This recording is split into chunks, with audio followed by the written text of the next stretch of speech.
Hello बच्चों। तो कैसे हैं आप लोग। स्वागत है आप सबका फिर से एक बार समीर बंसल कैलकुलस सीरीज में।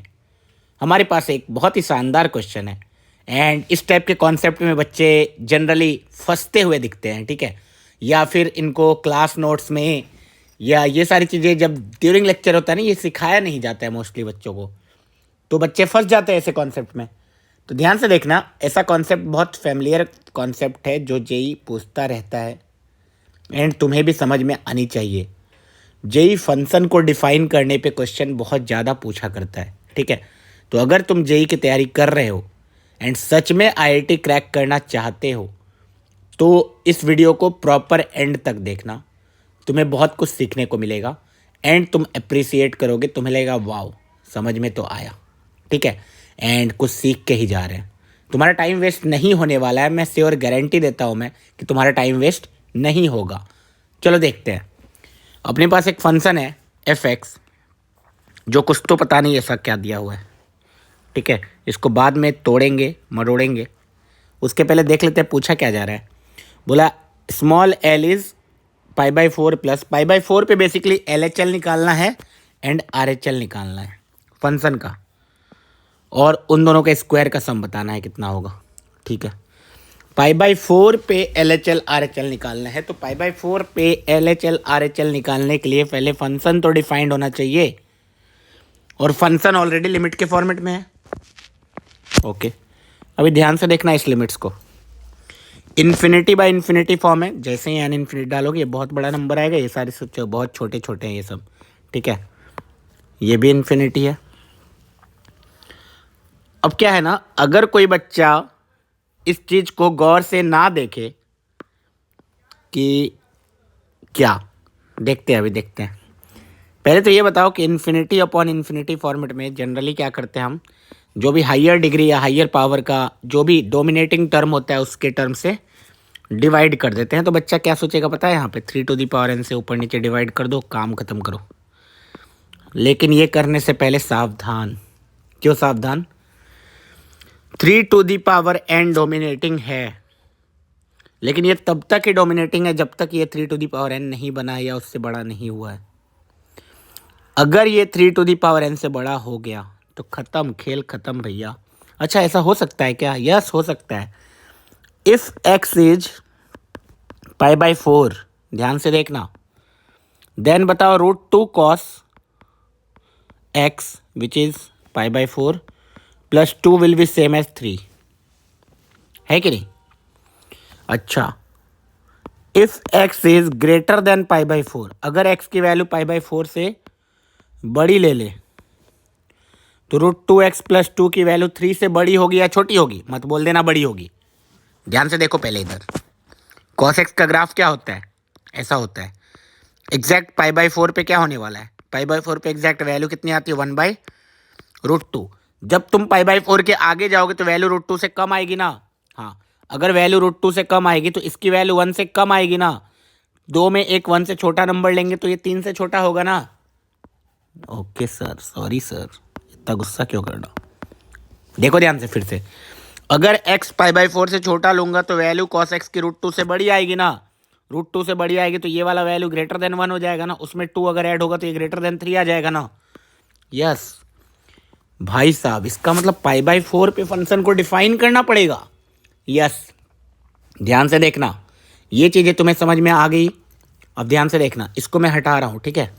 तुम्हें ये समझ में आ गया कि π/4 से आगे जाएंगे तो 3 से छोटा होगा, π/4 के पीछे जाएंगे तो 3 से बड़ा आएगा, ओके। अब देखो ना, अब क्या करते हैं, फंक्शन डिफाइन करना पड़ेगा। कहाँ पे डिफाइन करना पड़ेगा? π/4 पे ही। कैसे डिफाइन करेंगे? हम बोलेंगे अगर x की वैल्यू π/4 से छोटी है, अगर x की वैल्यू π/4 से बड़ी है। ये सब कहाँ सीख रहे हैं हम लोग, देखना अभी तुम्हें अच्छा लगेगा, ठीक है। अगर मैं ये बोलूँ कि x की वैल्यू π/4 से छोटी है तो उस टाइम पे ये वाली क्वांटिटी 3 से बड़ी है। इसका मतलब ये अगर 3 से बड़ा नंबर है तो इस पे पावर n है, तो इस टाइम पे न्यूमरेटर में डोमिनेटिंग टर्म ये वाला होगा, ना कि 3n। सिमिलरली डिनोमिनेटर में भी डोमिनेटिंग टर्म ये वाला होगा, क्योंकि ये 3 से बड़ा नंबर है, उस पर पावर n है, ना कि 3 की पावर n। अच्छा, इसका मतलब अगर मुझे π/4 से छोटा डिफाइन करना है तो डोमिनेटिंग टर्म कौन सा होगा, ये होगा। तो इसका मतलब न्यूमरेटर एंड डिनोमिनेटर को किससे डिवाइड करना पड़ेगा, इस क्वांटिटी से। अगर मैं इस क्वांटिटी से डिवाइड करूंगा तो ये वाला क्वांटिटी कहाँ चला जाएगा, n टेंडिंग टुवर्ड्स इन्फिनिटी पे 0।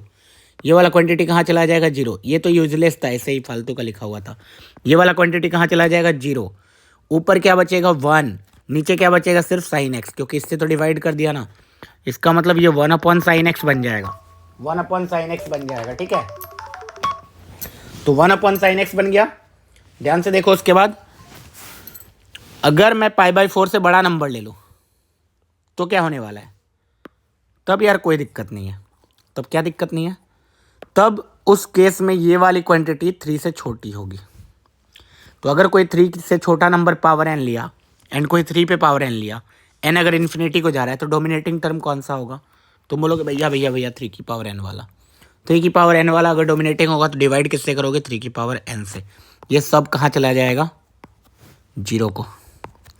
नीचे क्या बचेगा, 1। ऊपर क्या बचेगा, ये वाला चीज़। Okay, sine of sine of sine of sine of sine of sine of sine of sine x, ये बचेगा, ठीक है। तो ये बन गया अपना फंक्शन। x अगर π/4 से बड़ा हो तो ये फंक्शन, π/4 से छोटा हो तो ये वाला फंक्शन, ठीक है। ओके भैया, फंक्शन हमने डिफाइन कर लिया। और x अगर एग्जैक्टली π/4 पे हो तो क्या ही फ़र्क पड़ता है, क्या ही फ़र्क पड़ता है, उससे मुझे कोई फ़र्क नहीं पड़ता है ना। ओके, फिर भी डिफाइन करके दिखा दो, कर देता हूँ यार, कर देता हूँ। x अगर एग्जैक्टली π/4 रहेगा ना तो ध्यान से देखो, ये भी 3 की पावर n बन जाएगा। ये तो ऐसे ही फालतू चीज़ें, ये भी 3 की पावर n, तो 3 की पावर n से ही डिवाइड करेंगे। तो ऊपर बचेगा sine of sine of sine of sine of कितनी बार, n time sine x plus 1। And नीचे बचेगा 3 की पावर n से डिवाइड किया ना, 1 प्लस साइन एक्स, ठीक है। अगर एग्जैक्टली π/4 पे पूछा होता वैल्यू तब इस टाइप से सोचते, लेकिन हमें तो पूछा नहीं है ना, हमें तो बस LHL RHL पूछा है। तो π/4 के आगे क्या चल रहा है, π/4 के पीछे चल रहा है, बस वो हमें मालूम होता तो काम बन जाता। यस, अब देखो LHL RHL निकाल लोगे, तुम बोलोगे यार अब तो मैं निकाल लूँगा, अब तो मैं बहादुर हूँ, अब तो मैं समझदार हूँ।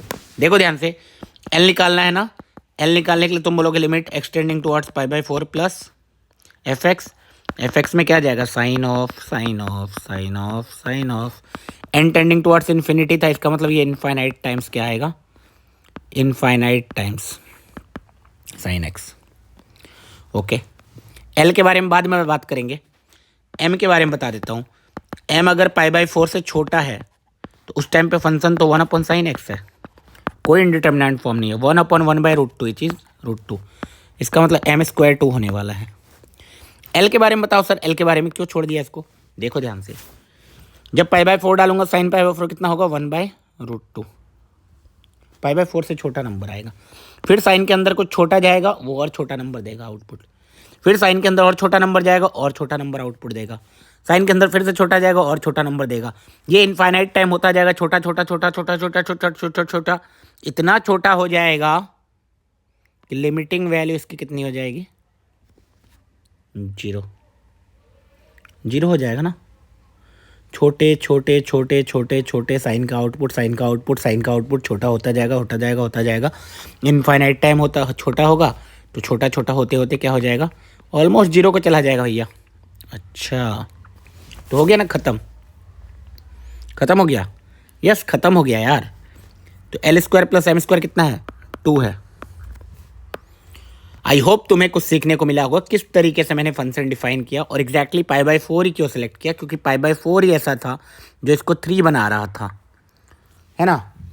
ओके, सो अगर तुम्हें अच्छा लगा तो इसको लाइक करो, चैनल को सब्सक्राइब करो एंड दोस्तों के साथ शेयर करो। मिलते हैं अगले वीडियो में फिर से एक धमाकेदार क्वेश्चन के साथ।